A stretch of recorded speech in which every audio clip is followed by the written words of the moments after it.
Avant que le nom Perse ne soit né, il y avait une terre de contraste, brûlée par le soleil et gelée par le gel. Imaginez-la. À l'ouest, elle s'étend sur la Mésopotamie tel un mur impénétrable. Ce sont les monts Zagros, dragons de pierre, dont le dos replié plonge dans les nuages. Leurs gorges sont des artères où la vie et la mort s'écoulent depuis des millénaires. Leurs sommets ont été vus de tous. À l'est, cette terre s'effondre dans la poussière des marais salants, en désert silencieux où le vent chante le chant solitaire de l'éternité. C'est le plateau iranien, un chaudron impitoyable où les nations se sont fondues. Bien avant que le persan ne soit parlé ici, l'élam prospérait dans la chaude vallée du sud-ouest. Sa capitale, Suse, était ancienne, à l'époque où Athènes n'était encore qu'un village de bergers. Les Élamites construisirent des igouras, vénérèrent leurs dieux et combattirent les rois de Sumer et d'Akkad. Ils furent la première grande puissance de ce pays, mais leur temps était révolu. Vers 1500 ans avant Jésus, un grand mouvement commença du nord, depuis les steppes. Lent comme la fonte d'un glacier, mais tout aussi inexorable. Des vagues de tribus, parlant des langues aryennes apparentées, cherchaient de nouveaux pâturages pour leurs troupeaux. Il ne s'agissait pas d'une armée de conquérants unifiés. C'étaient des clans, des familles, des nomades, dont la plus grande richesse résidait dans le cheval et le taureau. Ils apportèrent avec eux leurs dieux du ciel et du feu, leurs mythes et leurs codes d'honneur rigoureux. Deux de ces alliances tribales subsistaient sur les pentes occidentales des monts Zagros. L'histoire a retenu leurs noms. Au nord, les Mèdes, ou Madaï, comme les appelaient leurs voisins, s'installèrent. Plus au sud, sur le territoire qui porterait un jour le nom de Parsa, s'établirent les Perses, ou Parsois, cousins de sang et de langue, mais rivaux par le destin. À cette époque, au IXe, VIIIe et VIIe siècle avant notre ère, il n'était que des ombres sur la carte politique. Le véritable pouvoir, brutal et absolu, appartenait à d'autres. Il émanait de l'ouest, de la Mésopotamie, de l'Assyrie. On murmurait son nom. L'Empire assyrien était la machine militaire la plus sophistiquée de son époque. Ces rois ne se contentaient pas de régner, ils inspiraient la terreur. Leurs récits cunéiformes, gravés sur des dalles de pierre, ne sont pas de simples chroniques, ce sont des hymnes à la cruauté. J'ai incendié leurs villes, j'ai écorché la peau de leurs chefs et j'en ai recouvert leurs murs. J'ai bâti des montagnes avec leurs têtes. De Ninive, d'Assur, de la fosse aux lions qui s'étendait le long du Tigre, naquit une volonté gravée dans la pierre. Une volonté qui exigeait un tribut. Chaque année, des caravanes marchaient vers l'ouest, chargées non seulement d'or ou de céréales, mais aussi de peur. Les meilleurs chevaux des pâturages iraniens, de grands jeunes hommes prêts à servir dans l'armée assyrienne, la soumission. Les chefs mèdes et perses payèrent ce tribut. Ils connaissaient le prix de la désobéissance. Les expéditions punitives assyriennes étaient rapides et impitoyables. Les monts Zagros ne constituaient pas toujours une défense. Mais la pression constante engendre la résistance. C'est au sein des tribus mèdes, désunies et en guerre, qu'un désir d'unité commença à germer. L'historien grec Hérodote nous raconte une histoire, peut-être légendaire, mais qui saisit néanmoins l'essence de ce processus. Parmi les Mèdes vivait un homme nommé Déiocès. Il était connu pour son honnêteté irréprochable. Les voisins venaient le voir pour régler leurs différends, et ses jugements étaient toujours justes. Bientôt, sa renommée se répandit dans les villages mèdes. Les gens cessèrent de se tourner vers leur chef, et se tournèrent uniquement vers Déiocès. Voyant que tout le pouvoir était concentré entre ses mains, Déiocès se déclara las et ne rendrait plus justice. Le chaos et l'anarchie régnèrent sur les terres mèdes. Alors, les tribus désespérées se réunirent en conseil et décidèrent « Il nous faut un roi !» Et elles choisirent le seul homme en qui elles avaient confiance, Déiocès. Ainsi, selon la légende, le royaume mède naquit par la ruse et la sagesse, et non par l'épée. La réalité historique était sans doute bien plus prosaïque et sanglante. Les dirigeants s'unirent face à la menace assyrienne. Phraaorthès, le fils de Déiocès, avait déjà lancé un défi ouvert à la Syrie, mais fut vaincu et tué. Le lion assyrien semblait avoir triomphé une fois de plus. Mais Siksakar monta sur le trône mède. C'était un chef d'un genre différent. Il comprit que les anciennes milices tribales étaient impuissantes face aux cohortes de fer de la Syrie. Il réorganisa l'armée selon les principes assyriens. Il créa des unités distinctes de lanciers, d'archers et de cavaliers. Il transforma les bergers en soldats. Et il trouva des alliés. Au sud, à Babylone, un nouveau roi, Nabopolassar, apparut, lui aussi désireux de secouer le joug assyrien. Deux courants de haine fusionnèrent en un seul. En 614 avant Jésus-Christ, les Mèdes prirent d'assaut Assur, l'ancienne capitale religieuse de l'Assyrie. Mais la principale conquête restait à venir, Ninive, la plus grande cité du monde entourée de remparts impénétrables. Pendant 2 ans, les armées combinées des Mèdes et des Babyloniens assiégèrent la fosse aux lions. Les chroniques restent muettes sur les détails de ce siège, mais on peut imaginer le rugissement des béliers, le sifflement des flèches et les attaques désespérées des défenseurs condamnés. En 612 avant Jésus-Christ, Ninive tomba. La cité, qui avait ravagé le monde pendant des siècles, fut livrée au pillage. Elle fut incendiée, ses habitants massacrés ou emmenés en esclavage. Les prophètes de l'Ancien Testament, qui avaient prédit la destruction de la ville sanglante, eurent raison. L'Empire assyrien, ce colosse qui avait terrorisé tout le Moyen-Orient, s'effondra. De ses ruines, un monde nouveau surgit. Dans ce nouveau monde, la Mède devint la puissance dominante à l'Est. Siaksar et son successeur, Astiage, régnèrent sur un vaste empire, s'étendant de l'Anatolie centrale aux frontières de l'Iran. Ils bâtirent leur capitale à Ecbatane, au cœur des montagnes. Ils savourèrent les fruits de leur victoire. Et les Perses? Ils étaient là. Ils combattaient dans les rangs de l'armée mède, fidèles vassaux de leurs plus puissants parents. Leur roi Achéménide avait juré allégeance au suzerain mède et vivait paisiblement dans leur province montagneuse de Parsa. Ils étaient dans l'ombre. Mais au sud, à l'ombre de la grandeur mède, une autre lignée accumulait tranquillement des forces, la lignée des Achéménides. Leur heure n'était pas encore venue, mais elle approchait avec l'inéluctabilité des saisons. Au milieu du VIe siècle avant Jésus-Christ, le monde tel que nous le connaissions reposait sur la puissance d'anciens empires, une puissance forgée par le feu et le sang de générations. En Médie, dans sa capitale, Ecbatane, cité aux 7 murs, chacun peint aux couleurs d'une planète, régnait le roi Astiage.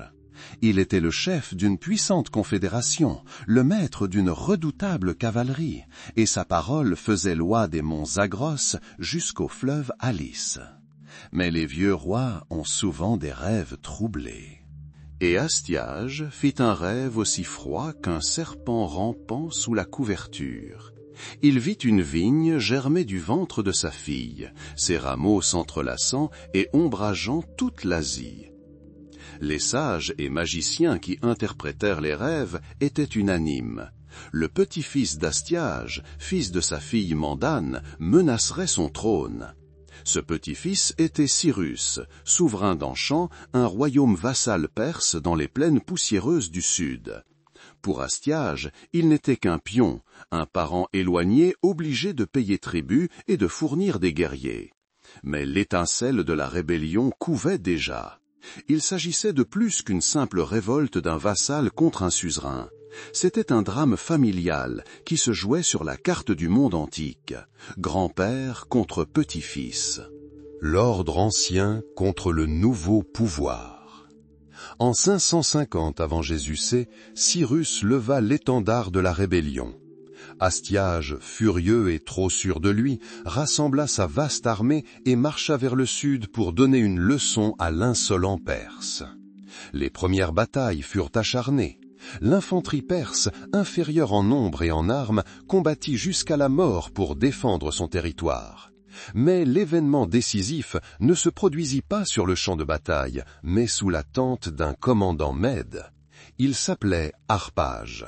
L'homme dont Astiage avait jadis détruit la loyauté avec une cruauté inimaginable, le forçant à dévorer son propre fils. La trahison d'Harpage était nourrie par un terrible serment de vengeance prêté bien des années auparavant. Au cœur de la bataille finale, lui et une partie importante de l'armée mède firent défection à Cyrus. L'armée d'Astiage s'effondra. Il s'enfuit à Ecbatane, mais la ville tomba. Et là, Cyrus fit quelque chose d'inattendu. Le monde s'était habitué à un scénario différent. Le vainqueur devait raser la capitale, rendre aveugle ou exécuter le roi captif et asservir son peuple. C'est ce que firent les Assyriens, c'est ce que firent les Babyloniens. Mais Cyrus agit différemment. Il préserva Ecbatane. Il épargna la vie de son grand-père Astiage, le gardant à la cour comme conseiller honoraire. Il n'humilia pas la noblesse mède. Au contraire, il leur proposa une alliance. Il unifia les Perses et les Mèdes, créant une monarchie duale où les ennemis d'hier devinrent partenaires pour bâtir une puissance nouvelle et sans précédent. Ce fut la pierre angulaire de l'empire achéménide. La faveur, et non l'épée, devint son arme principale. Mais la chute de la Mède bouleversa le fragile équilibre des pouvoirs. À l'ouest, au-delà du fleuve Alice, s'étendait le riche royaume de Lydie. Son souverain, Crésus, dont le nom devint synonyme de richesse incommensurable, regardait avec anxiété vers l'est. L'ascension soudaine du parvenu perse menaçait son propre pouvoir. Cherchant à connaître son sort, Crésus envoya de généreux présents au sanctuaire grec et à l'oracle de Delphes. La réponse de la prêtresse Pythique entra dans l'histoire comme un modèle d'ambiguïté. Si le roi Crésus traverse le fleuve Alice, il écrasera un grand empire. Certain qu'il parlait de l'empire de Cyrus, Crésus rassembla une armée et traversa le fleuve. La première bataille de Ptéria fut infructueuse. À l'arrivée de l'hiver, le roi lydien licencia ses mercenaires, croyant que l'action militaire serait reportée au printemps. Ce fut une erreur fatale. Cyrus ne connaissait pas les règles de la guerre saisonnière. Il progressa rapidement à travers les plateaux enneigés d'Anatolie et apparut devant les murs de Sardes, la capitale lydienne, au moment le plus inattendu. Les deux armées s'affrontèrent dans la plaine devant la ville. La principale force de Crésus résidait dans sa magnifique cavalerie, considérée comme la meilleure d'Asie. Mais Cyrus eut une surprise. Sur les conseils de ce même Harpage, il plaça tous les chameaux de son convoi à l'avant de son armée. Les chevaux lydiens, insupportables à la vue et à l'odeur âcre et inconnue de ces animaux, firent demi-tour, paniqués et prirent la fuite. L'armée lydienne fut mise en déroute. Après un bref siège, les remparts imprenables de Sardes tombèrent. Crésus, l'homme le plus riche du monde, fut capturé. Un grand empire venait d'être anéanti, le sien. Cyrus ordonna la construction d'un immense bûcher funéraire et y plaça le roi captif et 14 jeunes Lydiens. Les flammes léchaient déjà le bois humide lorsque Crésus, levant les yeux vers le ciel gris, prononça un même nom à 3 reprises. Solon, Solon, Solon. Intrigué, Cyrus exigea une explication. Crésus lui raconta sa rencontre avec le sage athénien Solon, qui lui avait un jour dit qu'aucun homme ne peut être heureux avant sa mort, car la roue de la fortune est inconstante. En entendant cela, Cyrus vit soudain son propre destin se refléter dans celui de Crésus. Vainqueur d'aujourd'hui, il pourrait se retrouver à sa place demain. Il ordonna l'extinction immédiate du feu. Il sauva Crésus, le traita avec respect et en fit son conseiller. En quelques années seulement, Cyrus s'était transformé, passant du statut de dirigeant d'un petit royaume vassal à celui de maître de vastes territoires. Plus qu'un conquérant, il était un rassembleur de terres et de peuples. Il inspira au monde un nouveau style de gouvernance, où la sagesse et la clémence étaient autant valorisées que la prouesse militaire. Il n'avait pas encore conquis Babylone, n'avait pas encore atteint l'apogée de sa puissance, mais il avait déjà mérité les titres que ses descendants lui transmettraient. Roi des rois, Shahanshah, et le titre des anciens souverains mésopotamiens qui lui revenait désormais de droit, roi des 4 directions. L'héritage est à la fois un don et une malédiction. Pour Cambyse II, fils de Cyrus le Grand, l'ombre de son père s'étendait plus loin que tout l'empire perse. Cyrus était le fondateur, le libérateur, presque un mythe. Cambyse était simplement son fils. Et il aspirait à se montrer digne du sceptre qu'il tenait. Son regard était fixé vers le sud, sur l'antique terre incontestée des pharaons, l'Égypte, le dernier grand trésor qui avait échappé à son père. En 525 avant Jésus-Christ, l'armée perse marchait vers l'ouest. Le sable du Sinaï crissait sous les dents des guerriers. Et devant eux s'étendait une civilisation millénaire, confiante en ses dieux et en son invulnérabilité. Mais les dieux d'Égypte restèrent silencieux. À la bataille de Péluse, la ruse perse l'emporta sur le courage égyptien. Memphis, l'ancienne capitale, tomba. Cambyse entra dans la ville conquise, non pas en libérateur, comme son père à Babylone, mais en conquérant. Il endossa la double couronne du pharaon, mais cette couronne semblait forgée à partir de poison pur. Régner sur l'Égypte ne lui apporta aucune paix. Au contraire, il raviva la paranoïa qui couvait en lui depuis toujours. Il voyait des complots partout, la trahison dans le regard de ses plus fidèles serviteurs.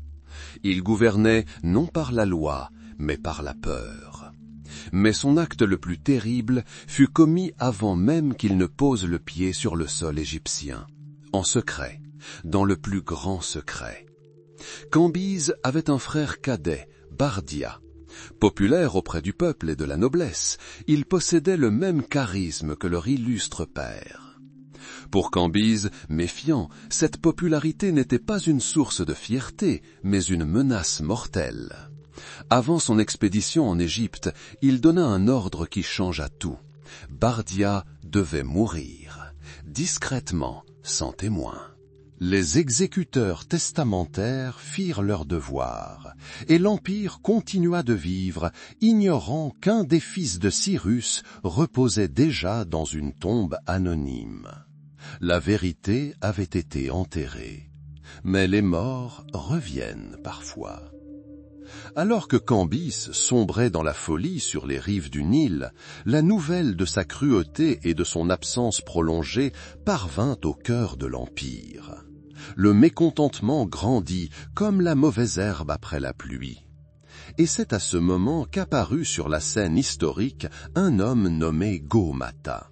C'était un magicien et prêtre mède. Il possédait une qualité frappante.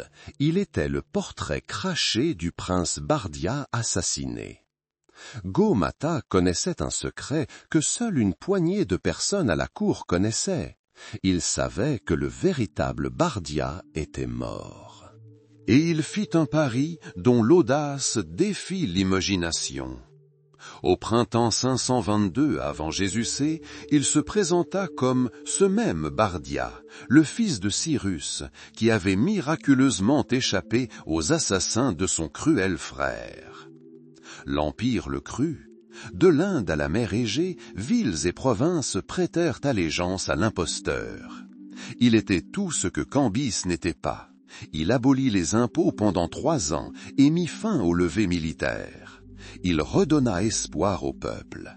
Il était le souverain idéal parce qu'il était une illusion. Lorsque la nouvelle de la rébellion parvint à Cambis en Syrie, il fut furieux. Il rassembla ses nobles les plus fidèles et, les larmes aux yeux, confessa un péché terrible. Il leur raconta qu'il avait personnellement ordonné le meurtre de son frère des années auparavant. Que l'homme qui occupait le trône de Suse était un imposteur, un magicien qui avait volé non seulement le pouvoir, mais aussi le visage d'un défunt. Et c'est là que survint la plus grande ironie. Personne ne le crut. Ses aveux de fratricide furent balayés comme le simple mensonge désespéré d'un tyran cherchant à discréditer un rival populaire. La vérité, dite par un fou, sonnait comme un mensonge. Cambis se retrouva prisonnier de son propre secret. Son plus grand péché devint sa plus grande défaite. Sa fin fut aussi sombre et absurde que son règne. Alors qu'il rassemblait une armée pour attaquer l'usurpateur, il se transperça accidentellement la cuisse avec sa propre épée, selon une version. La blessure se trouvait à l'endroit même où, selon la légende, il avait frappé le taureau sacré Apis en Égypte. L'infection s'installa. Le grand roi, fils de Cyrus, conquérant de l'Égypte, mourut de gangrène dans une petite ville syrienne, réalisant que son empire était désormais aux mains d'un fantôme qu'il avait lui-même créé. Il mourut, et ses derniers mots furent probablement une malédiction. Le pouvoir de Gaumata semblait absolu. Mais les murmures continuaient de circuler dans les couloirs frais des palais. 7 des plus distingués aristocrates perses commencèrent à soupçonner un dysfonctionnement. L'un d'eux, Otan, trouva le moyen de vérifier ces soupçons. Sa fille faisait partie du harem du nouveau roi. Otanès savait que les oreilles du magicien Gaumata avaient été coupées des années auparavant pour un crime. Il donna un ordre secret à sa fille. Pendant le sommeil du roi, elle devait lui toucher la tête à la faveur de l'obscurité afin de vérifier si ses oreilles étaient toujours là. Une nuit, alors que tout le palais dormait, la main tremblante d'une jeune fille glissa sous la tiare royale. Son cœur battait fort. Elle sentit la peau lisse là où ses oreilles auraient dû se trouver. Il n'y avait pas d'oreilles. Le lendemain, Otanès rassembla 6 autres conspirateurs. Parmi eux se trouvait un jeune aristocrate énergique et ambitieux, issu d'une branche cadette de la famille achéménide. Il s'appelait Darius. Il n'y avait plus aucun doute, un imposteur était assis sur le trône. Pas le fils de Cyrus, simplement un menteur habile. Ils débattirent de la marche à suivre. La plupart privilégiaient la prudence et le rassemblement de troupes. Mais Darius était catégorique. Tout retard était fatal. Ils devaient agir maintenant, avant que leur complot ne soit découvert. Sa passion et sa détermination convainquirent les autres.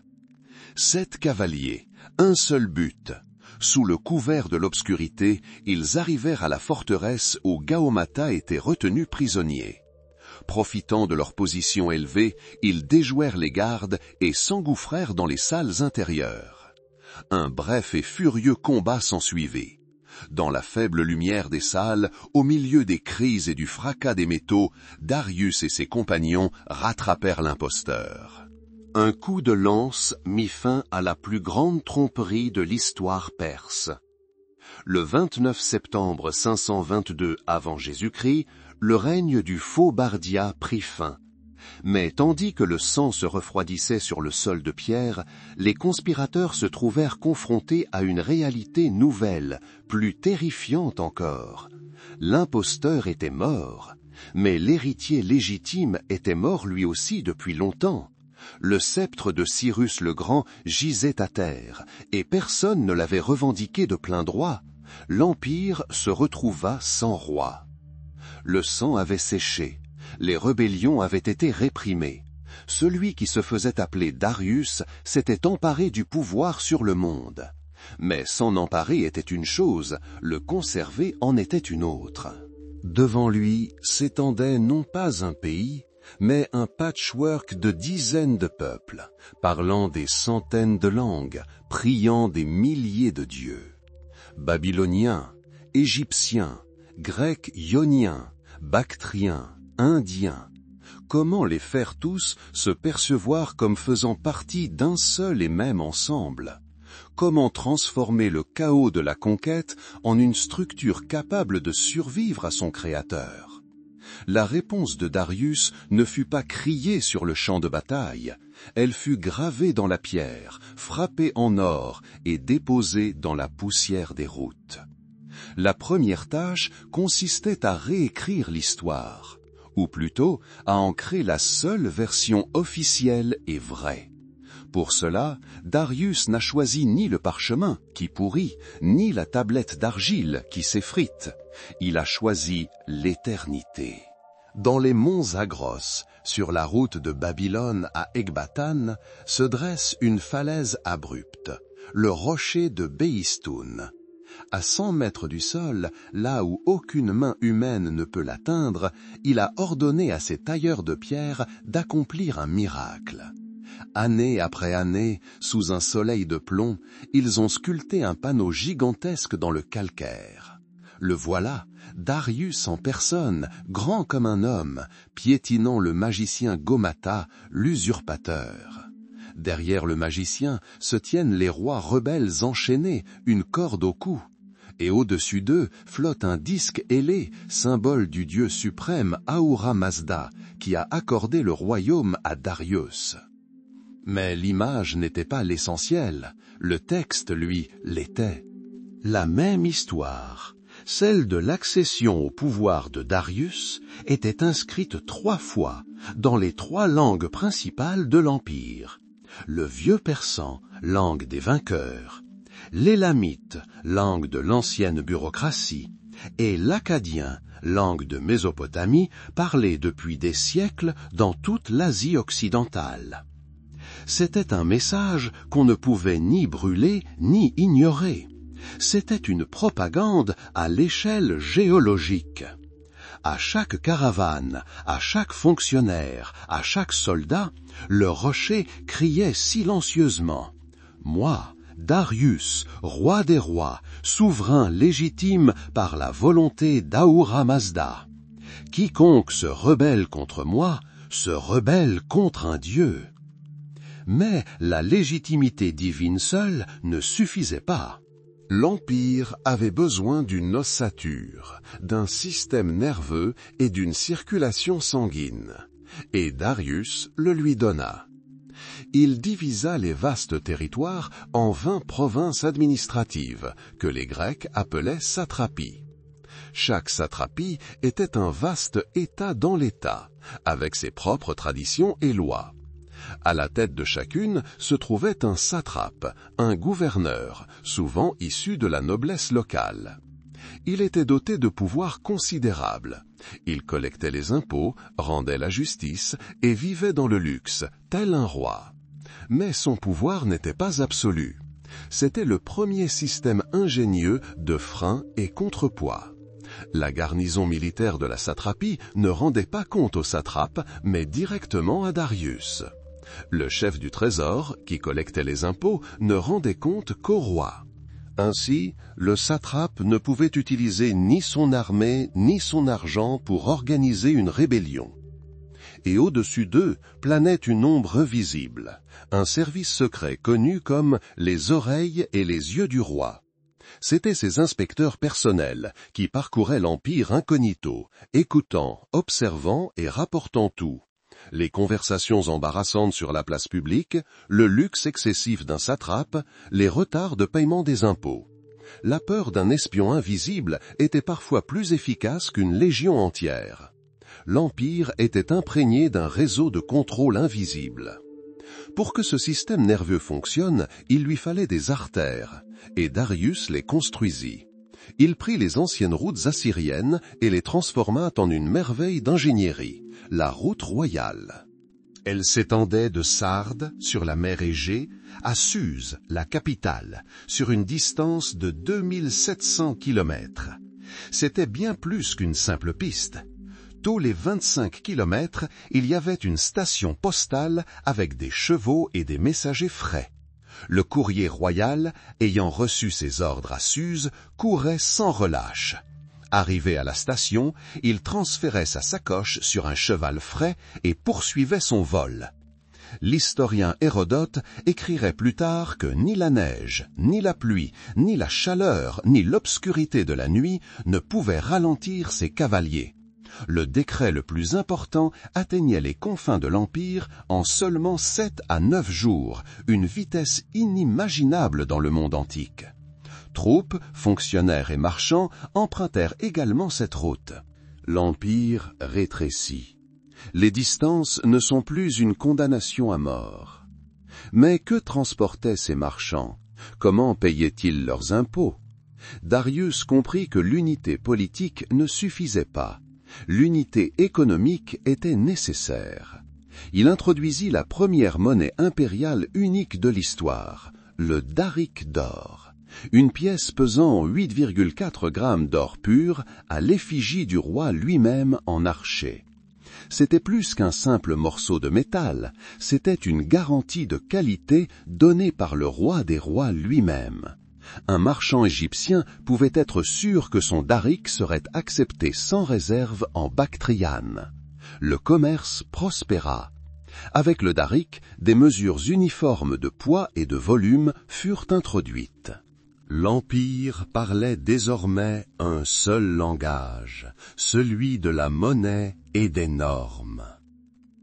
Finalement, Darius décida de construire une capitale qui serait la vitrine de son empire. Non pas un centre administratif comme Suse, ni une métropole antique comme Babylone. Il souhaitait créer un centre cérémoniel, une scène où afficher sa grandeur. Dans sa Perse natale, sur une terrasse artificielle dominant la plaine, il entreprit la construction de la cité que les Grecs appelleraient Persépolis. Ce fut la construction d'un siècle, reflétant l'essence même de l'Empire. Le cèdre pour les toits provenait du Liban, l'or des ornements provenait de Sardes, en Lydie, la turquoise du Khwarezm, l'ivoire d'Inde. Des artisans du monde entier affluaient ici. Les Babyloniens cuisaient des briques. Les Mèdes et les Égyptiens travaillaient l'or et l'argent. Les Grecs ioniens sculptaient de magnifiques ornements dans la pierre. Le processus de construction lui-même était un acte politique, une démonstration d'unité dans la diversité. Et sur les murs des palais et des escaliers, les tailleurs de pierre ont gravé ce que le monde était destiné à voir. Des processions interminables, des délégations des 23 peuples de l'Empire, s'inclinant devant le roi des rois et lui apportant des présents. Voici des Lydiens portant d'élégants vases. Voici des Arméniens menant des chevaux par la bride. Voici des Éthiopiens avec une défense d'éléphant et une girafe. Mais aucune peur ni humiliation ne se lit sur leur visage. Ils ne sont pas des esclaves. Ils participent à un grand projet impérial, chacun à sa place, chacun contribuant à la prospérité commune sous la main sage du souverain. C'était une image idéale du monde, gravée dans la pierre. Un monde où l'ordre a triomphé du chaos. Darius ne s'est pas contenté de gouverner. Il a organisé, il a créé des systèmes. Il a transformé la violence en ordre et la conquête en État. Il a inscrit sa volonté dans la trame de l'histoire, usant non seulement de l'épée, mais aussi du marteau du tailleur de pierre, de la balance du marchand et de la plume du bureaucrate. Il a créé un empire qui n'était plus seulement un territoire sur une carte, mais un organisme vivant et respirant. Et cet organisme était gravé dans la pierre, à jamais. Au tournant du 5e siècle avant Jésus, le monde tel que nous le connaissions appartenait à un seul homme. L'empire achéménide, forgé par la volonté de Cyrus et tempéré par les campagnes de Darius le Grand, s'étendait des steppes glacées de Scythie aux sables brûlants de Nubie, des rives de l'Indus à la mer Égée. C'était une mosaïque de centaines de peuples, parlant des dizaines de langues, mais tous payaient tribut et s'inclinaient devant un trône unique à Suse. À l'extrémité occidentale de ce vaste empire, là où l'Asie rencontrait la mer, se trouvait l'Ionie, terre de riches cités grecques dont les poètes et les philosophes enseignèrent au monde à penser. Milet, Éphèse, Phocée. Leurs habitants étaient grecs de sang et de langue, mais sujets du roi de Perse par la loi. L'empire les gouvernait avec sagesse et pragmatisme. Au lieu d'un gouvernement direct, les Perses installèrent des tyrans locaux à la tête de leur cité, des dirigeants dont le pouvoir dépendait entièrement de la faveur du satrape impérial, siégeant dans la glorieuse Sarde. Le système fonctionna pendant des décennies, mais sous le calme apparent couvaient les braises de l'orgueil, de l'indépendance et de l'ambition personnelle. Et il suffisait d'un individu désespéré pour attiser ces braises et les transformer en une flamme dévorante. Cet homme était Aristagoras, le tyran de Milet. Ce n'était ni un héros, ni un combattant pour la liberté. C'était un aventurier, un joueur dont la mise finale s'avéra trop élevée. Tout commença non pas par une rébellion, mais par une tentative de s'attirer les faveurs de la Perse. Aristagoras promit à Artaphernès, frère du roi Darius et satrape de Lydie, de conquérir la riche île de Naxos pour l'Empire. Le plan était simple, une victoire rapide, la gloire et des richesses incalculables. Artaphernès lui offrit 200 navires et le général perse Mégabate. Mais 2 hommes ambitieux sur un même navire, c'est la recette du désastre assuré. Aristagoras et Mégabate s'étaient brouillés avant même le début de l'expédition. Le Perse, insulté, avertit secrètement les habitants de Naxos de l'attaque imminente. Lorsque l'imposante flotte approcha de l'île, ce ne furent pas des insulaires effrayés qui les attendaient, mais de hauts remparts et des guerriers prêts au combat. 4 mois d'un siège exténuant et infructueux épuisèrent les trésors de l'expédition. Les navires revinrent à Milet, les mains vides. Pour Aristagoras, c'était la fin. Il n'avait pas simplement échoué dans sa mission. Il avait dilapidé l'immense fortune du satrape et s'était attiré les foudres de l'homme le plus puissant d'Asie. Un gouffre s'ouvrait sous ses pieds. Craignant pour sa vie, acculé, il fit le seul geste possible. Il se lança à corps perdu. S'il ne pouvait obtenir le pardon du roi, il devait s'assurer qu'il ne s'intéresse pas à lui. Il décida de soulever toute l'Ionie à la rébellion. Ce fut une manœuvre politique brillante et cynique. Aristagoras démissionna publiquement de son poste de tyran, proclama la démocratie à Milet et appela les autres cités ioniennes à suivre son exemple et à expulser les mandataires perses. il transforma son échec personnel en cause commune de libération. L'idée de liberté, bien que née de la peur, se révéla contagieuse. L'une après l'autre, les cités ioniennes renversèrent leurs tyrans et rejoignirent la rébellion. Les flammes s'amplifièrent. Mais Aristagoras comprit. Il ne pouvait tenir seul face à la puissance de l'Empire perse. Il fit voile vers la Grèce continentale à la recherche d'alliés. Sparte fut la première. Dans la salle du trône, il déplia devant le roi Cléomène une carte en bronze du monde connu, indiquant la route vers l'Asie profonde et décrivant les fabuleuses richesses de Suse. Cléomène écouta et posa une seule question. Combien de jours de voyage depuis la mer jusqu'à la capitale perse? 3 mois, répondit Aristagoras avec honnêteté. La réponse du Spartiate fut brève et froide, comme l'acier de son épée. Il ordonna à l'Ionien de quitter Sparte avant le coucher du soleil. La logique laconique de Sparte ne voyait aucun intérêt à mener une guerre à 3 mois de voyage de chez elle. L'échec ne découragea pas Aristagoras. Il partit pour Athènes. Là, un accueil différent l'attendait. Les Athéniens, qui venaient eux-mêmes de se libérer de la tyrannie, sympathisaient avec les Grecs ioniens. Ils les considéraient comme des frères de sang et d'esprit. Après de vifs débats au sein de l'Assemblée populaire, une décision fatidique fut prise. Athènes enverrait 20 navires de guerre au secours des rebelles. La petite cité d'Érétrie en ajouta 5 autres. Au total, 25 trirèmes, une goutte d'eau dans l'océan de la puissance perse. Mais, comme l'écrivit plus tard l'historien Hérodote, ces navires marquèrent le début de graves difficultés pour les Grecs et les barbares. Au printemps 498 avant Jésus-Christ, la flotte grecque unie débarqua à Éphèse. L'armée, renforcée par les Ioniens, progressa vers l'intérieur des terres en direction de Sardes, le cœur de la puissance perse dans la région. Ils prirent la ville par surprise.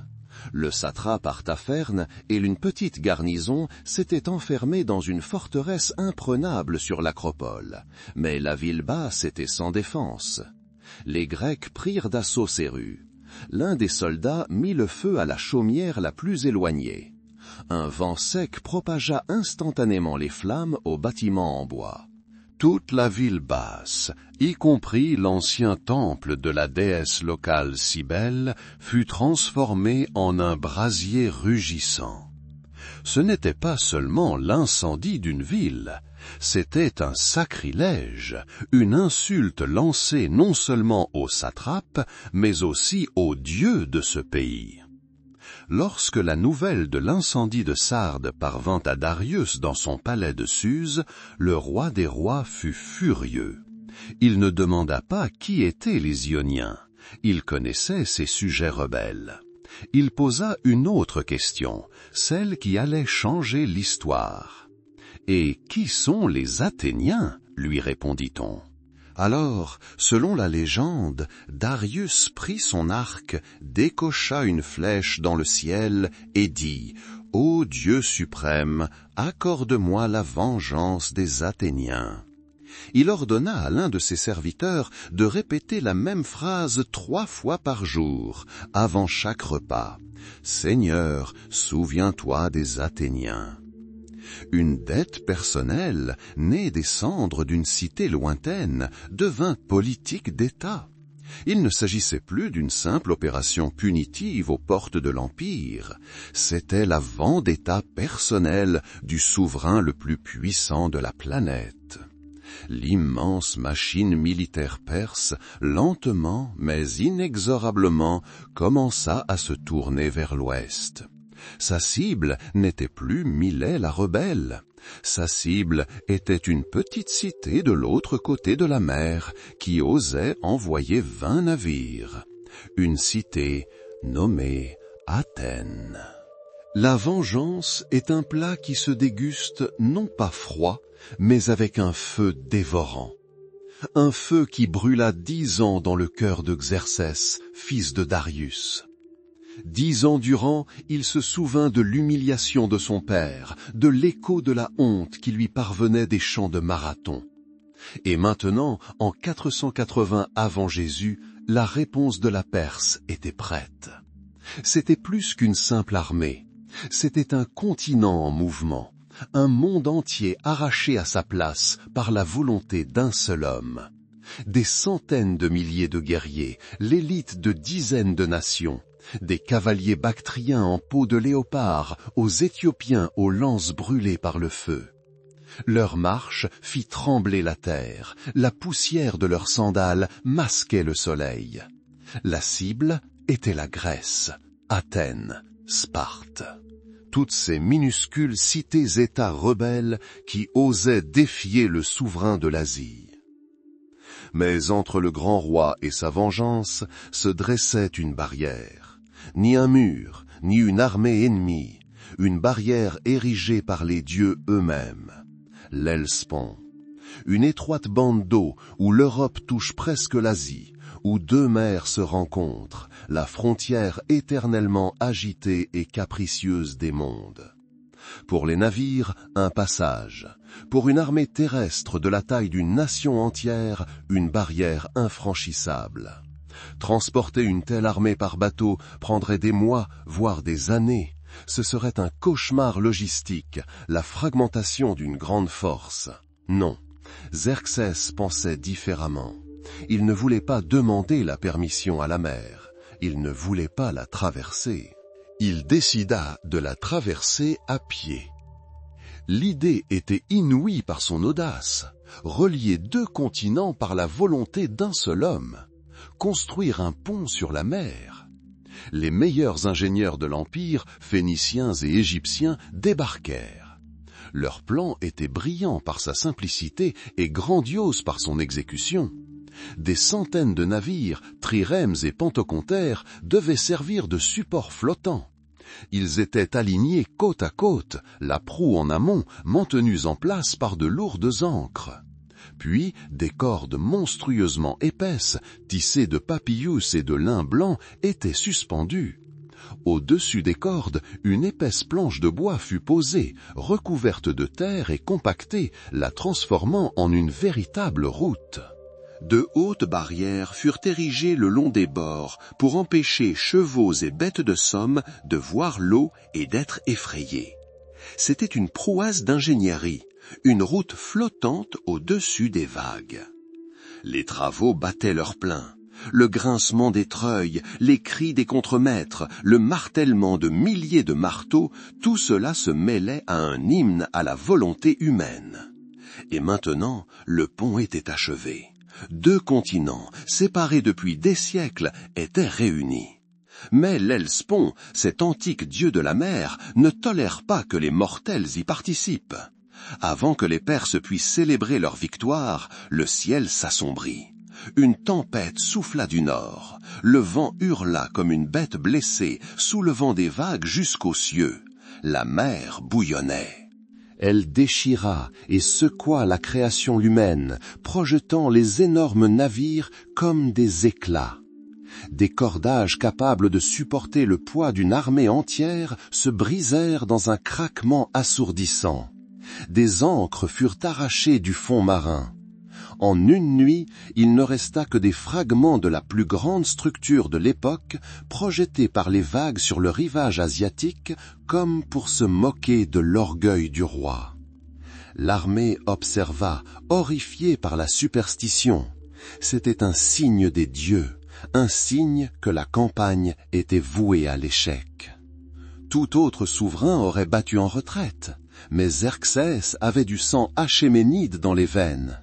Il était plus qu'un simple roi, il se considérait comme le fléau des dieux, l'instrument du destin. Et alors, Xerxès révéla sa fureur au monde. Une fureur devenue légendaire. Il ordonna le châtiment de la mer. Imaginez cette scène. Le roi des rois se tient sur le rivage, et ses gardes immortels pénètrent dans les vagues déchaînées.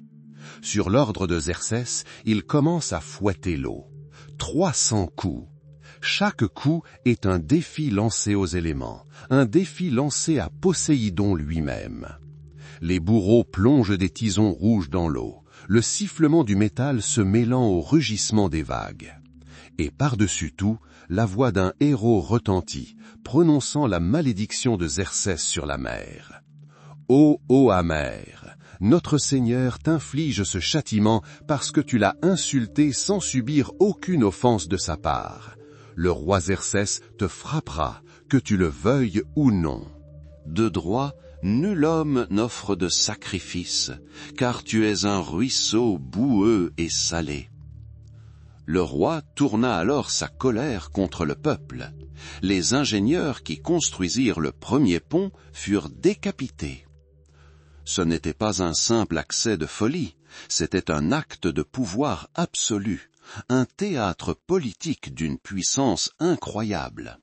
Xerxès démontra à son armée, à ses ennemis et aux dieux eux-mêmes que sa volonté était sans limite, ni sur terre, ni en mer. La colère fit place à un calcul froid.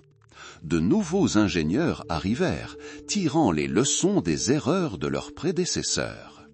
Le second pont fut un chef-d'œuvre. On utilisa davantage de navires, 674. Ils étaient plus serrés les uns contre les autres. Les cordages furent encore plus épais et plus lourds. Mais surtout, ils changèrent la conception elle-même. Les Phéniciens tissaient leurs cordages en lin, tandis que les Égyptiens utilisaient du papyrus. Les cordages en lin étaient plus résistants, mais ceux en papyrus plus lourds. Ils étaient tendus grâce à des treuils géants installés sur le rivage. Pour protéger la structure du vent et du courant, une ligne entière de navires brise-lames ancrés fut construite devant le pont. Le second pont était plus large, plus solide et plus fiable. Il fut construit non seulement avec ténacité, mais avec une intelligence née du désastre. Et ainsi arriva le jour de la traversée. Pendant 7 jours et 7 nuits, l'Asie se déversa sur l'Europe. C'était un spectacle que le monde n'avait jamais vu auparavant.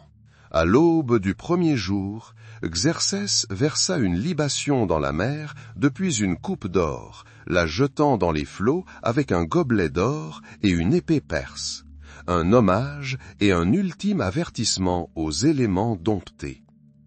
D'abord, sur le pont, jonché de branches de myrte, 10 000 immortels en armure scintillante traversèrent le pont, suivis de la cavalerie sacrée, les chars des dieux.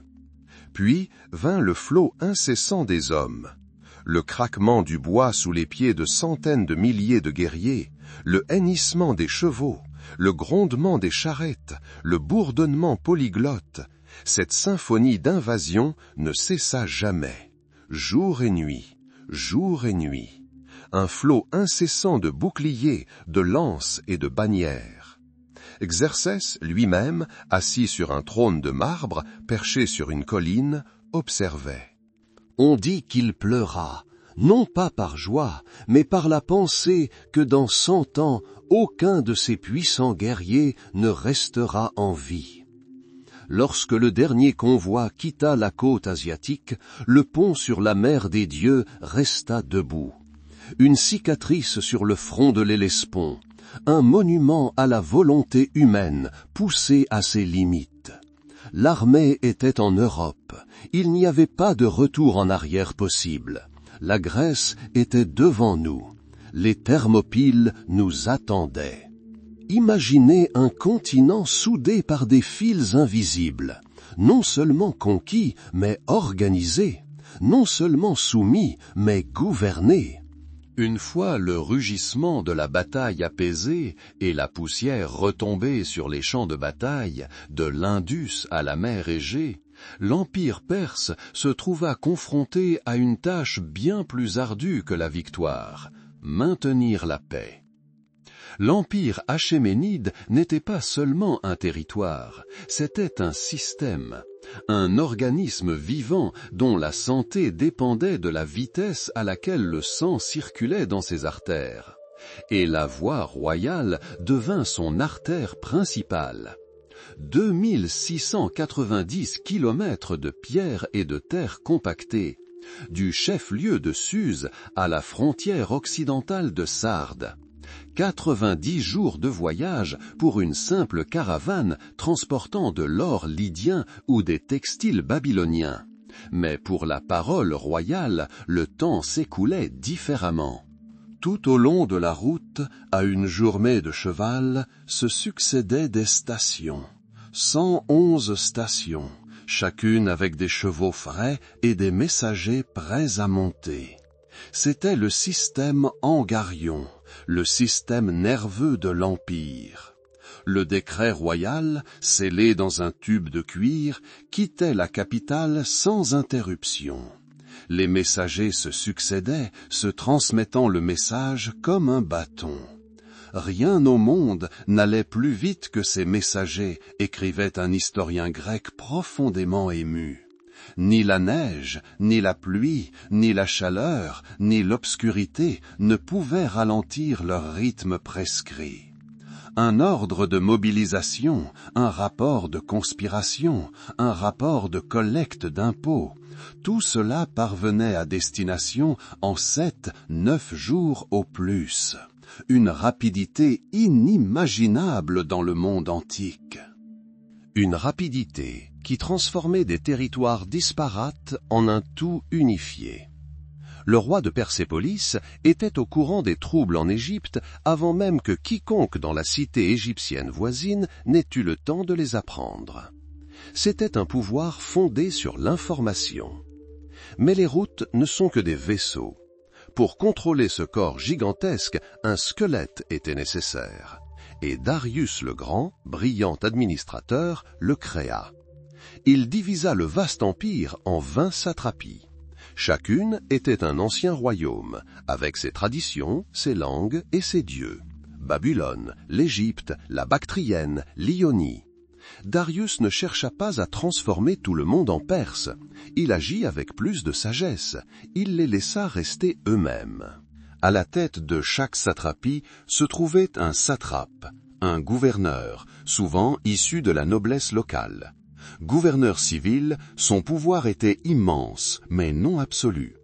À ses côtés se tenait un commandant militaire, qui ne rendait pas compte au satrape, mais directement au roi. Et il y en avait un troisième, le directeur du trésor, qui ne rendait compte qu'à l'autorité suprême. 3 hommes se surveillaient mutuellement, l'autorité civile, l'armée et la finance. Contraints de coopérer, ils restaient toujours rivaux. Et au-dessus d'eux planait l'ombre invisible des services secrets. Des milliers d'agents, surnommés les yeux et les oreilles du roi, parcouraient l'empire, recueillant rumeurs, vérifiant rapports, écoutant les murmures sur les marchés et dans les palais. Toute tentative de conspiration ou de détournement de fonds était signalée presque instantanément dans la capitale. C'était un système de freins et contrepoids perfectionné à la perfection. L'Empire reposait non seulement sur des lances, mais aussi sur des parchemins et des rapports. Et tout convergea en un point précis, au cœur du monde, en un lieu qui n'était pas seulement une capitale, mais une idée incarnée dans la pierre, Persépolis. Sa construction prit des décennies, 3 générations de rois y consacrant leur âme et les trésors de leurs nations assujetties. Elle se dressait sur une gigantesque terrasse artificielle au pied d'une montagne, visible à des dizaines de kilomètres. Ce n'était pas une ville habitable, mais une ville de cérémonie, une déclaration de pouvoir et d'ordre. Montons son grand escalier. Les marches sont en pente douce, ce qui nous permet de les gravir à cheval sans descendre de cheval. Elle nous mène à la porte de toutes les nations, gardée par de gigantesques taureaux ailés à visage humain. En la franchissant, nous nous retrouvons dans un lieu où l'essence même de l'Empire est figée, l'Apadana, la salle de réception. Son toit, en cèdre du Liban, était soutenu par 72 colonnes aussi hautes qu'un immeuble de 6 étages. Mais l'essentiel n'est pas là. Il réside dans les reliefs en pierre qui ornent les escaliers menant à la salle. Ici, gravé dans la pierre, est représenté un défilé éternel. Des délégations des 23 nations soumises au roi des rois viennent lui apporter des présents. Voici les Éthiopiens, menant une girafe et portant des défenses d'éléphants. Derrière eux, les Arméniens, avec des cruches de vin. Voici les Scythes, coiffés de bonnets pointus, menant un cheval de guerre. Voici les Babyloniens, avec des coupes d'or pur, et voici les Lydiens, portant des vases précieux. Des dizaines de peuples. Et regardez leurs visages. Il n'y a en eux ni peur, ni humiliation. Leurs mains sont libres, leurs têtes sont portées fièrement. Ce ne sont pas des esclaves s'approchant d'un maître. Ils font partie d'un tout plus vaste, arrivés au centre de l'univers pour prouver leur loyauté et recevoir en retour une garantie de paix et de justice. Chaque bas-relief est une référence ethnographique, sculptée avec une précision incroyable. Vêtements, coiffures, armes et cadeaux, tout est vrai. C'était un message intelligible, quelle que soit la langue. Un message. La Perse n'est pas une tyrannie, mais un ordre. Le cosmos remplace le chaos. Chaque peuple a sa place dans cet univers, et au-dessus d'eux se dresse une figure, le roi des rois. Il est le garant de cet ordre. Il est le cœur qui fait battre le système tout entier. Route, satrape, espion, impôt et, enfin, une idéologie figée dans la pierre de Persépolis. Tout cela faisait partie d'un mécanisme unique, la plus grande machine administrative que le monde antique ait jamais connue. L'Empire achéménide apprit à gouverner non seulement des territoires, mais aussi la diversité. Il créa la première puissance véritablement mondiale de l'histoire, où un décret publié en persan fut exécuté une semaine plus tard par un Grec en Asie mineure, un Juif en Palestine et un Égyptien sur les rives du Nil. Le pouls de ce cœur gigantesque se fit sentir partout. Les murs tapissés d'or et de lapis-lazuli reflétaient la lumière de milliers de lampes à huile, mais ils ne pouvaient dissiper les ombres qui s'accumulaient aux quatre coins des grands palais de Persépolis et de Suse. L'empire achéménide, s'étendant de l'Indus au Danube, semblait un roc impénétrable. Mais le pire ennemi ne se cachait pas à ses frontières. Il vivait entre ses murs. Il portait des vêtements coûteux, souriait au roi lors des banquets et lui offrait une coupe de vin. Le pouvoir en Perse était absolu, et donc son prix était absolu. Et il ne se payait pas seulement en pièces, il se payait en vies humaines. Le grand Xerxès, celui qui brûla Athènes et dont la flotte sillonnait les mers, vieillissait. Son énergie était épuisée par les intrigues de harem et les projets de construction incessants. Il devint méfiant, las et vulnérable. Et celui qui aurait dû être son principal soutien devint son bourreau. Artaban, commandant de la garde royale, l'homme à qui le roi confiait sa vie chaque nuit. Il ne se contenta pas de rester à la porte de la chambre. Il y entra. En 465 avant Jésus-Christ, la nuit tomba sur Persépolis. Le silence du palais fut rompu non par un cri, mais par son absence. Artaban, accompagné de son valet eunuque Aspamitre, entra dans les appartements de Xerxès endormi. L'épée censée le protéger frappa. Le roi des rois, souverain d'Asie, fut tué dans son lit, silencieusement et nonchalamment, tel un animal sacrifié. Mais tuer le roi n'est que la première étape. Le véritable art d'un conspirateur est de survivre et de s'emparer du pouvoir. Et Artaban joua son rôle avec brio. Il ne se proclama pas roi, oh non, Il courut vers les appartements du plus jeune fils de Xerxès, le jeune Artaxerxès. Suffoquant d'une horreur feinte, il désigna le frère aîné d'Artaxerxès, le prince héritier Darius. « C'est lui », murmura Artaban, ces mots comme un poison injecté directement dans les oreilles du jeune homme endeuillé. « Il a tué mon père pour s'emparer du trône. Il te tuera aussi. » Cette nuit-là, le poison du mensonge se révéla plus terrible que celui de la coupe. Aveuglé par le chagrin et la rage, Artaxerxès, trompé, fit irruption dans les appartements de son frère. Darius, ignorant encore la mort de son père, fut tué par la main de son propre frère. Artaban resta là, à regarder. Un fils fut tué par son épée, un autre par ses mensonges, le troisième sa marionnette. Le trône était presque à sa portée. Mais le poison a un effet à double tranchant. Mégabise, gendre de Xerxès assassiné, et l'un des nobles les plus influents, découvrit le complot. Il se rendit auprès du jeune roi et révéla le véritable visage du meurtrier. La scène finale de ce drame se déroula non pas dans un coin sombre, mais dans la salle du trône. Artaban, comprenant qu'il avait été démasqué, tenta un dernier effort désespéré pour tuer également Artaxerxès. Mais le jeune roi fut plus rapide. L'épée qui avait tué son père fut arrêtée.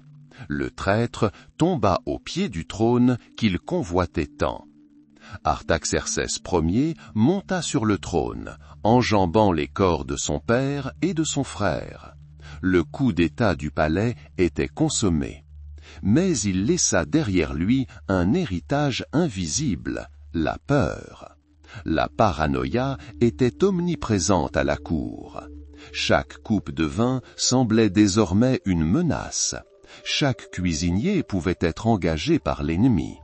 Un système complexe de dégustateurs, de vases scellés et de serviteurs personnels apparut, auquel on ne pouvait faire confiance que jusqu'au lever du soleil.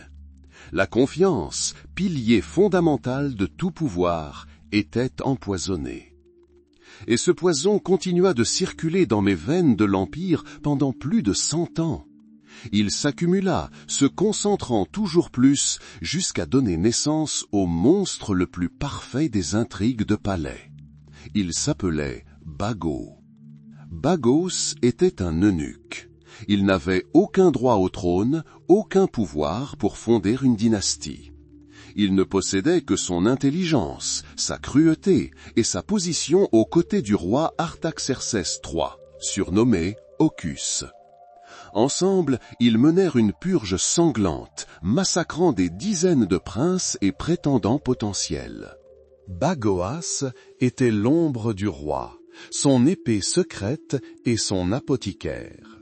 Il porta Ochus au pouvoir absolu. Et puis, il décida que le roi était devenu trop indépendant.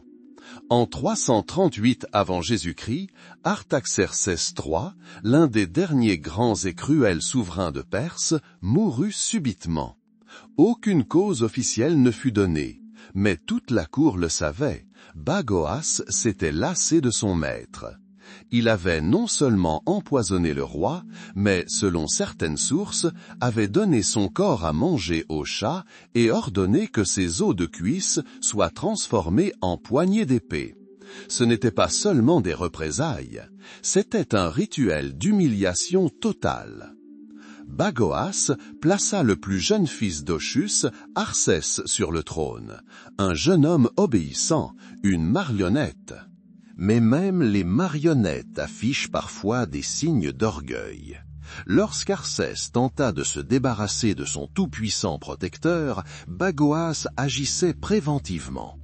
Il empoisonna le nouveau roi, puis tous ses enfants, de sorte qu'il ne resta plus un seul héritier direct. Il déracina toute la dynastie. Bagoas avait désormais besoin d'un nouveau roi. Il en choisit un issu d'une branche collatérale de la lignée achéménide, un prince nommé Darius. Il semblait le candidat idéal, noble, mais sans réel pouvoir.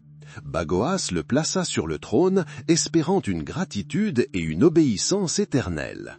Mais il sous-estima Darius III. Le nouveau roi savait à qui il avait affaire. Rumeurs, dénonciations, avertissements, le palais bourdonnait comme une ruche agitée. Et puis vint l'heure de vérité. Lors d'un banquet, Bagoas, suivant sa coutume, offrit au roi une coupe de vin empoisonné. Peut-être était-ce un test de loyauté. Peut-être avait-il déjà décidé que ce roi, lui aussi, ne lui convenait pas. Il s'approcha avec un sourire, tel un serviteur loyal. Mais il ne vit aucune peur dans les yeux de Darius. Il lit là la connaissance. Darius III prit la coupe. Il regarda Bagoas. Puis, calmement et avec autorité, il lui ordonna de boire pour lui-même. « Buvez à la santé de votre roi », aurait-il dit. Toute la ruse, tous les complots, toute la toile d'intrigue que Bagoas avait tissée pendant des décennies s'effondrèrent en un instant. Il était tombé dans son propre piège. Sous les yeux de toute la cour, le plus grand empoisonneur de l'histoire perse vida la coupe de son propre poison. Ainsi prit fin l'ère des poisons de palais. Mais il était trop tard. L'Empire, rongé de l'intérieur par des décennies de trahison, de meurtre et de paranoïa, était affaibli. Ses veines étaient remplies non pas de sang vivant, mais du lent poison de la méfiance. Et à l'ouest, une tempête se préparait déjà. Un jeune roi macédonien nommé Alexandre préparait son armée. Il n'allait pas simplement conquérir des terres, il allait achever le colosse qui s'était déjà empoisonné. En 336 avant Jésus-Christ, alors que l'ombre du poignard empoisonné planait encore sur les palais de Persépolis, un homme monta sur le trône au sort peu enviable. Il s'appelait Artachate, mais il allait entrer dans l'histoire sous le nom de Darius, le troisième Darius. Il n'était pas un descendant direct des grands rois, mais plutôt un parent éloigné, porté au pouvoir par les intrigues de palais et les meurtres. Du sang achéménide coulait dans ses veines, mais l'empire qu'il s'arrogeait n'était plus la force invincible forgée par Cyrus et son homonyme Darius le Grand. C'était un colosse au cœur d'or et aux pieds d'argile. Immense, d'une richesse inimaginable, mais lente à agir et minée par des conflits internes. Les satrapes des provinces lointaines régnaient en rois indépendants, et les mercenaires grecs formaient l'épine dorsale de l'armée, luttant pour l'heure perse contre leurs propres compatriotes. Darius était un guerrier courageux et aurait peut-être pu être un bon dirigeant en temps de paix, mais la paix n'était pas la sienne. À l'ouest, au-delà de la mer Égée, l'aube d'une ère nouvelle se levait. Un jeune roi macédonien, nommé Alexandre, fils de Philippe II, venait d'unifier la Grèce par le fer et le feu. Son regard, empli d'une soif insatiable de gloire, se tourna alors vers l'Est. En 334 avant Jésus, il traversa l'Hellespont.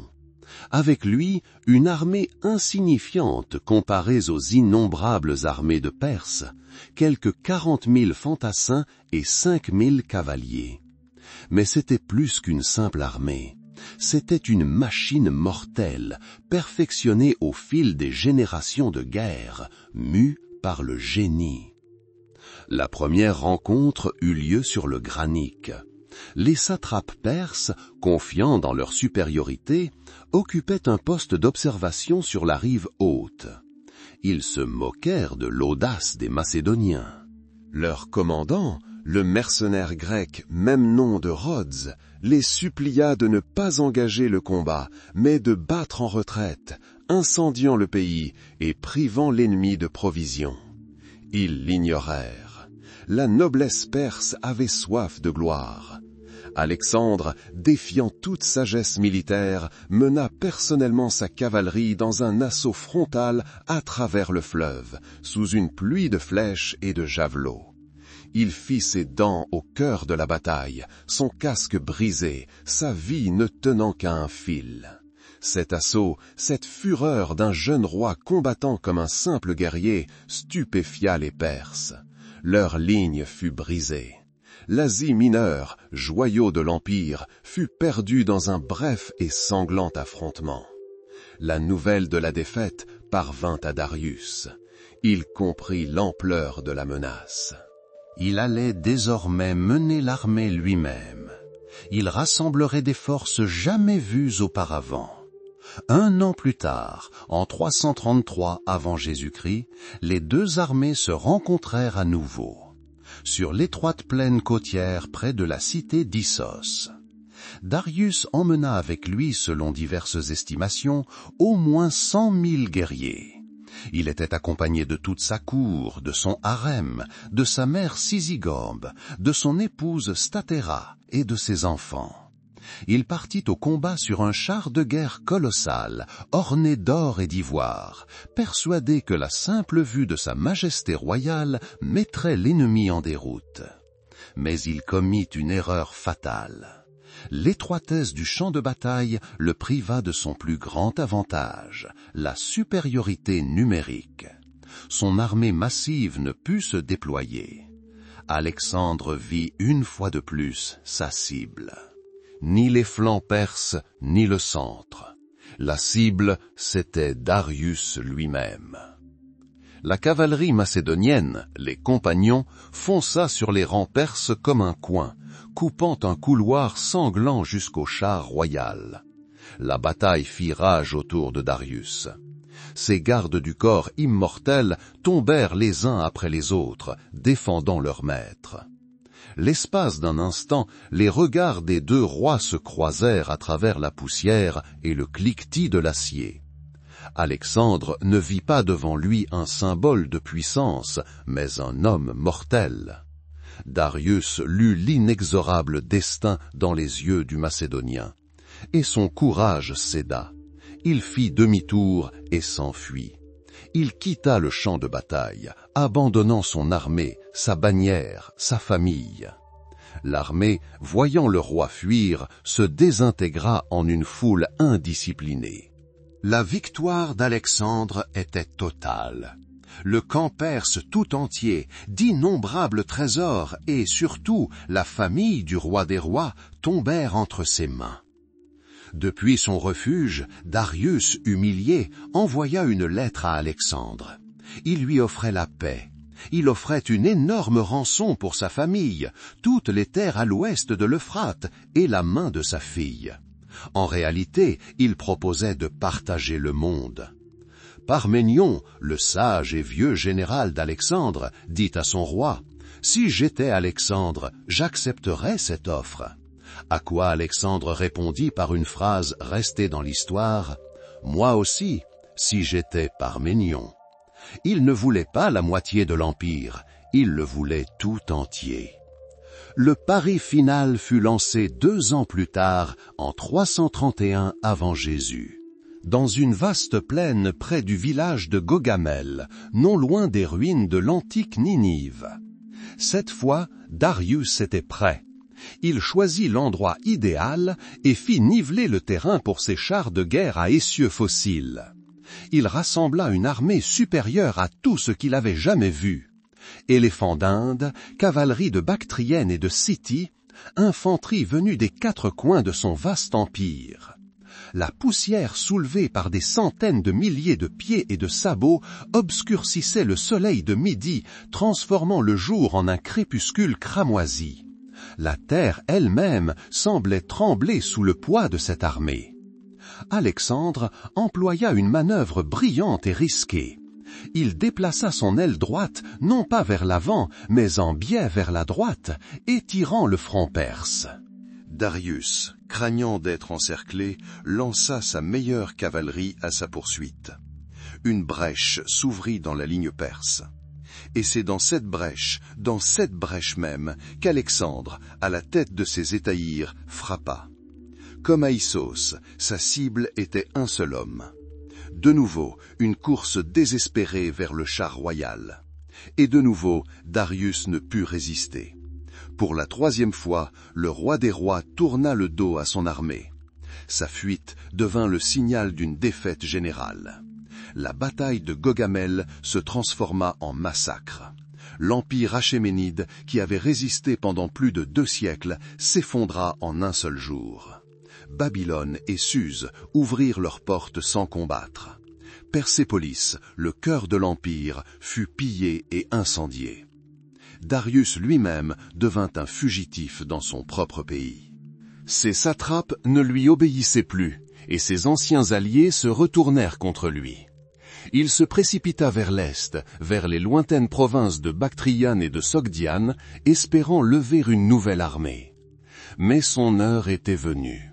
Son propre satrape, Bessus, jugea qu'un roi vivant et sans succès était une nuisance. Avec d'autres conspirateurs, il captura Darius. Alors que l'avant-garde macédonienne le rattrapait, les conspirateurs le transpercèrent de plusieurs lances et l'abandonnèrent pour mort dans une charrette au bord d'une route poussiéreuse. Un soldat macédonien le trouva encore vivant. Le dernier roi des rois, régnant sur un quart de l'humanité, implorait une gorgée d'eau. À son arrivée, Alexandre, Darius III, était déjà mort. La légende raconte qu'Alexandre, voyant le corps de son ennemi tomber, retira son manteau et le recouvrit. Geste d'un vainqueur qui revendiquait désormais non seulement les terres, mais aussi l'héritage d'une dynastie déchue. L'ère achéménide était révolue. Elle s'était achevée non pas dans la gloire d'une grande bataille, mais dans la poussière, le sang et la trahison, sur une route oubliée, quelque part aux confins d'un monde effondré. Une nouvelle ère commençait, l'ère de l'hellénisme. L'empire achéménide semblait destiné à durer éternellement. Pendant 2 siècles, son ombre couvrit le monde, de la mer Égée aux rives de l'Indus. Ses routes, pavées par la volonté des rois, reliaient des dizaines de peuples. Ses trésors regorgeaient de l'or des royaumes conquis. La Perse était plus qu'un simple État. C'était l'ordre mondial lui-même, aussi immuable que les monts Zagros. Mais à l'ouest, dans l'ombre incessante de la Macédoine, une tempête grondait. Son nom était Alexandre. Au printemps 334 avant Jésus-Christ, cette tempête balaya l'Asie. Le fils du roi Philippe, un jeune homme de 22 ans, menait une armée qui semblait insignifiante comparée à la puissance des Perses. Un peu plus de 30 000 fantassins et 5 000 cavaliers. Grecs et Macédoniens, aguerris aux guerres intestines, unis par le vœu de venger l'incendie d'Athènes par Xerxès. Tel était le prétexte officiel. Mais le véritable objectif brûlait aux yeux de leur roi, non pas la vengeance, mais la conquête, le monde entier. Le premier coup retentit sur les rives du Granique. Les satrapes perses, confiants en leur force et leur supériorité, déployèrent leur cavalerie au bord de l'eau, sur la rive escarpée. Le piège semblait évident. Tout commandant sensé aurait commencé par une manœuvre. Mais Alexandre ne fut pas raisonnable. C'était un génie de l'audace. Il n'hésita pas. Il lança sa cavalerie d'élite, les compagnons en avant, directement de l'autre côté du fleuve, droit dans un mur de lances. Ce qui suivit fut moins une bataille qu'une mêlée sanglante. Les sarisses macédoniennes, les longues lances de la phalange, balayèrent les cavaliers perses de leur selle. Alexandre lui-même, visible à la plume sur son casque, fendit l'épaisseur de la mêlée. Un coup d'épée perse fendit son casque. Un autre fut levé pour un coup fatal, mais fut paré par la lance de Cléitos le Noir, qui sauva la vie du roi. Les satrapes hésitèrent et prirent la fuite. Les mercenaires grecs au service des Perses furent encerclés et massacrés presque jusqu'à l'un d'eux. l'Asie ressentit pour la première fois le froid de l'acier macédonien. La voie vers l'intérieur du continent était ouverte. Les cités d'Asie mineure capitulèrent les unes après les autres. En Phrygie, dans la cité de Gordion, Alexandre vit une relique antique, un char dont le nœud était si tendu que nul ne pouvait le défaire. Un oracle déclara que celui qui le dénouerait deviendrait le souverain de l'Asie. Alexandre observa le nœud. Il ne prit pas la peine de chercher le début ou la fin du fil. Il dégaina simplement son épée et le coupa d'un seul coup. C'est ainsi qu'il résolvait tous les problèmes, non pas selon les règles, mais directement, par la volonté et le tranchant de sa lame. La nouvelle de la défaite du Granique et de la chute des cités parvint au roi des rois, Darius III. Ne pouvant plus compter sur ses satrapes, il rassembla une armée colossale. Des centaines de milliers de guerriers venus des quatre coins de l'Empire, Perses, Mèdes, Babyloniens, Indiens. Un flot incessant d'hommes et de bronze, s'étendant à perte de vue, se précipita à la rencontre de l'envahisseur. Ils se rencontrèrent à l'automne 333 avant Jésus-Christ, près de la cité d'Issos, sur une étroite plaine côtière coincée entre les montagnes et la mer. Darius avait choisi lui-même cet endroit, et ce fut son erreur fatale. Sur ce bout de terre, sa supériorité numérique n'avait aucune importance. Les armées se tenaient face à face.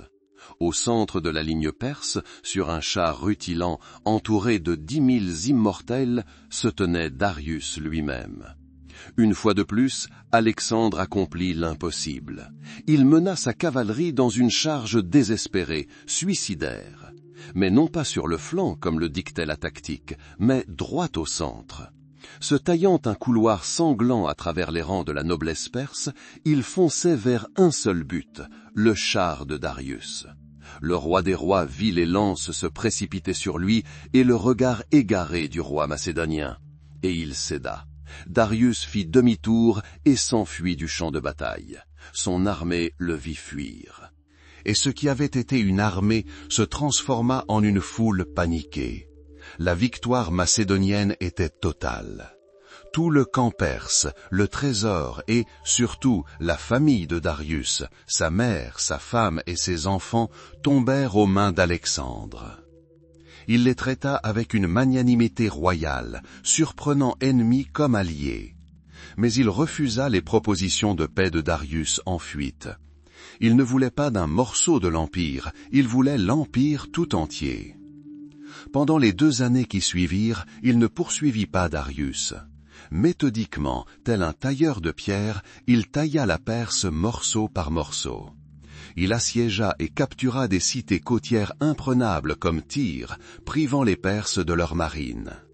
Il entra en Égypte en libérateur et fut proclamé pharaon, fils du dieu Amon. Près du delta du Nil, il fonda une ville qui porterait à jamais son nom, Alexandrie. Pendant ce temps, Darius rassemblait ses dernières forces. Il avait tiré les leçons de sa défaite d'Issos. Pour la bataille décisive, il choisit un lieu où son armée pourrait déployer toute sa puissance gigantesque, une vaste plaine maritime près du village de Gogamel. Le 1er octobre 331 avant Jésus-Christ, les 2 armées s'affrontèrent lors de leur ultime bataille. L'armée perse était d'une ampleur inimaginable. Éléphants de guerre, chars armés de faux, cavalerie venue des steppes infinies. La poussière soulevée par des centaines de milliers de pieds et de sabots obscurcissait le soleil. Alexandre employa de nouveau la tactique devenue monnaie courante. Il avança ses troupes non pas directement, mais en diagonale, déplaçant le flanc et étirant le front perse. Darius lança ses redoutables chars à l'attaque. Mais l'infanterie macédonienne se détacha, les laissant pénétrer dans les profondeurs de la ligne, où elle fut massacrée. Une brèche s'ouvrit dans la ligne perse, tentant d'encercler les Macédoniens. Et dans cette brèche, telle une lance, Alexandre frappa de nouveau avec sa cavalerie. Et une fois de plus, sa cible était un seul homme. Il se dirigea vers le centre. Darius le vit. Pour la deuxième fois de sa vie, il vit son destin se profiler devant lui. Et pour la deuxième fois, il courut. Après cela, la bataille tourna au massacre. L'armée perse cessa d'exister. La dynastie achéménide, qui avait régné sur le monde pendant 220 ans, fut réduite en poussière. La voie vers Babylone, Suse et la fabuleuse Persépolis était ouverte. La tempête venue d'Occident n'avait pas simplement balayé la Perse, elle lui avait arraché sa couronne. En 330 avant Jésus-Christ, l'armée d'Alexandre le Grand, grisée par sa victoire à Gaugamel, traversa les monts Zagros. Devant elle, dans une vaste plaine, s'étendait ce qui n'était ni une forteresse, ni un camp militaire. C'était le cœur de pierre de l'Empire, Parsa. Les Grecs l'appelleraient Persépolis, cité des Perses. Ce n'était pas une ville telle que nous la connaissons. C'était un gigantesque complexe palatial, une capitale cérémonielle bâtie pour inspirer le respect. Des générations de rois, de Darius le Grand à Artaxerxès III, y avaient déversé les richesses de toute l'Asie. Une vaste terrasse surplombant la plaine. Des escaliers si larges que 10 cavaliers de front pouvaient les gravir. La porte de toutes les nations, gardée par d'énormes taureaux ailés, à tête humaine, par laquelle passaient les délégations d'Éthiopie en Inde. Et au-dessus de tout cela, les palais, l'Apadana, la salle d'audience, dont le plafond en cèdre du Liban était soutenu par 72 colonnes de 20 mètres de haut. La salle des 100 colonnes, la salle du trône de Xerxès, pouvait accueillir 10 000 personnes. Les Macédoniens entrèrent dans la ville sans combattre. La garnison capitula, et ce qu'ils virent dépassa toutes les rumeurs. Il ne s'agissait pas seulement de richesse, c'était l'idée même d'empire, incarnée dans l'or, la pierre et le bois. Plutarque et Diodore écrivent que le trésor de Persépolis contenait 120 000 talents d'argent et d'or. Pour en saisir l'ampleur, un talent équivaut à plus de 25 kilos de métal précieux. Il fallut des milliers de mules et de chameaux pour transporter ce butin. Les soldats pillèrent les maisons privées, arrachant des bijoux précieux des murs et brisant des meubles incrustés d'ivoire. Pendant plusieurs mois, l'armée vécut dans ce paradis conquis, se complaisant dans le luxe et le vin. Alexandre se trouvait à la croisée des chemins. Que faire de ce symbole? Le détruire équivaudrait à devenir comme les barbares. L'abandonner équivaudrait à préserver un monument à la grandeur de la dynastie qu'il venait de renverser. La décision ne fut pas prise dans le calme du bureau d'un stratège. Elle naquit dans les flammes d'un banquet. Un soir, un somptueux banquet eut lieu au palais de Xerxès. Le vin coulait à flots, la musique résonnait. Guerriers et généraux, épuisés par les campagnes, célébraient leur victoire finale. Parmi les invités se trouvait la courtisane athénienne Thaïs, amante du général Ptolémée, futur roi d'Égypte. Les auteurs anciens racontent qu'au milieu de ces festivités arrosées, lorsque la raison céda le pas à la passion, Thaïs prononça un discours. Elle déclara que le plus grand plaisir pour elle, athénienne, serait de traverser ce palais maudit avec une torche et, de ses propres mains, d'incendier les appartements du roi qui avait incendié sa ville natale, pour venger l'acropole détruite, pour le temple d'Athéna incendié. Ces paroles trouvèrent un terrain fertile. Des cris d'approbation ivres reprirent l'idée.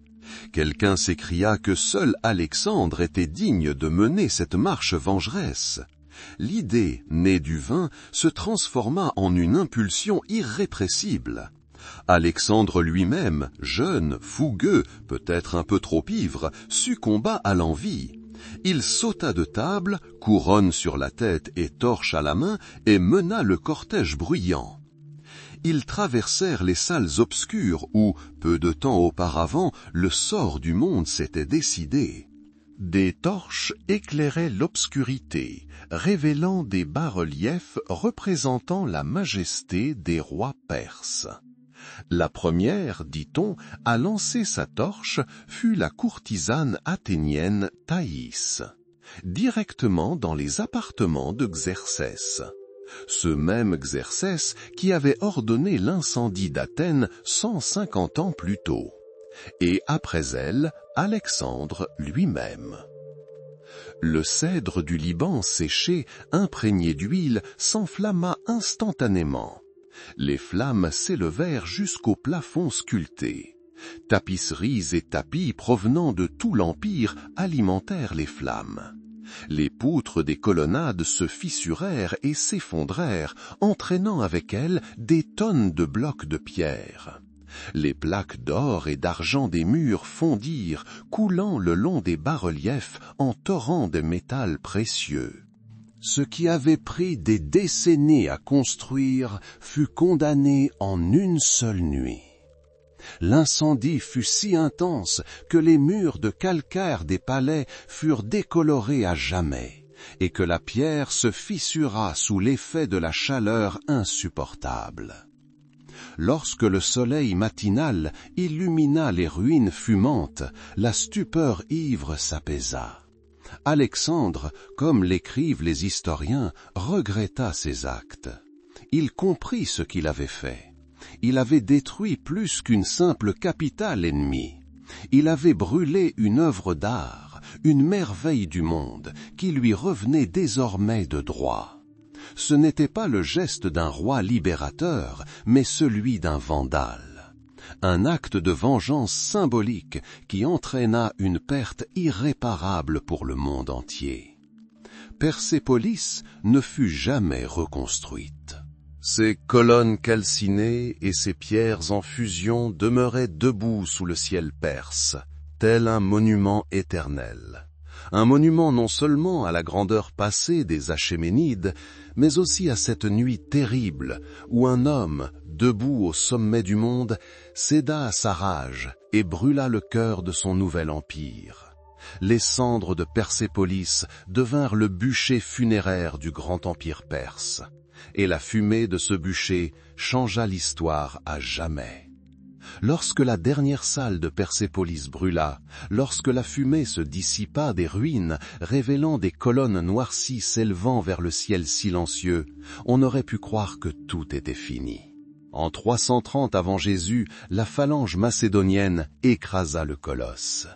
L'empire achéménide, qui s'étendait sur 3 continents, première véritable superpuissance de l'histoire humaine, cessa d'exister. Le plus grand projet politique de l'Antiquité, qui avait duré 220 ans, fut voué aux flammes et à l'oubli. L'Empire était mort. Mais la mort d'un corps politique n'est pas la fin de l'histoire, mais simplement la renaissance de ses idées sous des formes nouvelles, parfois méconnaissables. Le fantôme de la Perse n'a pas quitté ce monde avec le dernier Darius. Il est resté.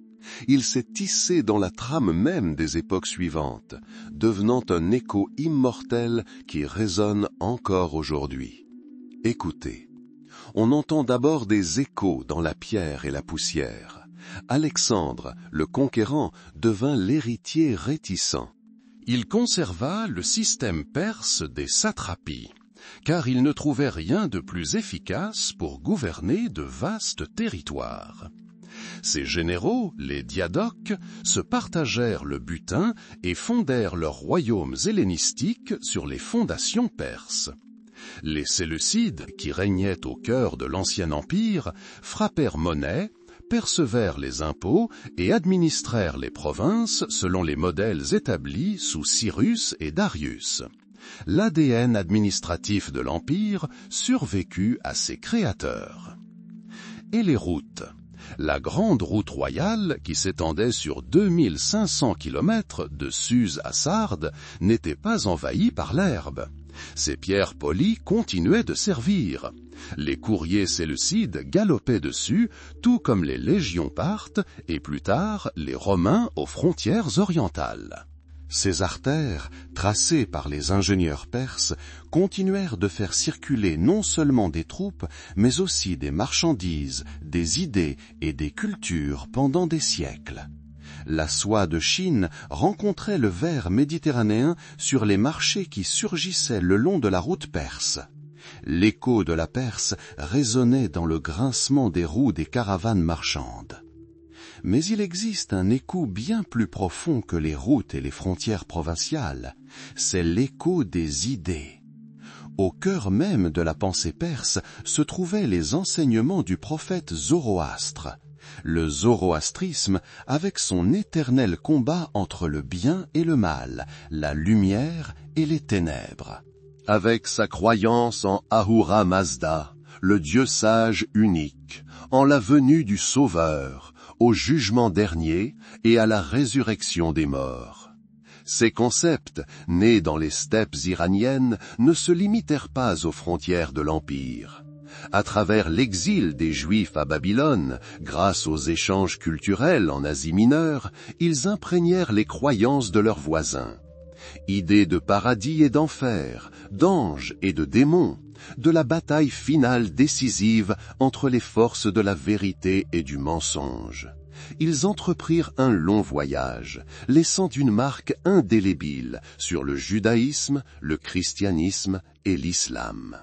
Des milliards de personnes aujourd'hui, sans le savoir, conservent dans leurs textes sacrés les échos des murmures des prêtres auprès du feu éternel. Et le concept même d'empire. Avant Cyrus le Grand, le monde ne connaissait que des conquérants brutaux qui rasaient les villes et emmenaient les peuples en esclavage. Les Perses proposaient autre chose. Le cylindre de Cyrus, retrouvé dans les ruines de Babylone, proclame non seulement la victoire, mais aussi la miséricorde. Le retour des peuples exilés dans leur terre natale, la restauration de leurs sanctuaires, le respect des coutumes locales. Ce fut une révolution. L'idée d'un empire multinational et tolérant, uni non seulement par la force des armes, mais aussi par un système commun de lois, de routes et de justice, devint un modèle. Rome, en construisant son empire, a largement, consciemment ou non, suivi cette voie. L'idée que différents peuples puissent coexister sous une loi unique et juste est également un écho immortel de la Perse. Mais les échos peuvent aussi être paradoxaux. Le plus grand ennemi devient souvent votre plus grand co-auteur. Pour la Grèce antique, la Perse devint l'autre face auquel l'identité hellénique puis occidentale naquit et se forgea.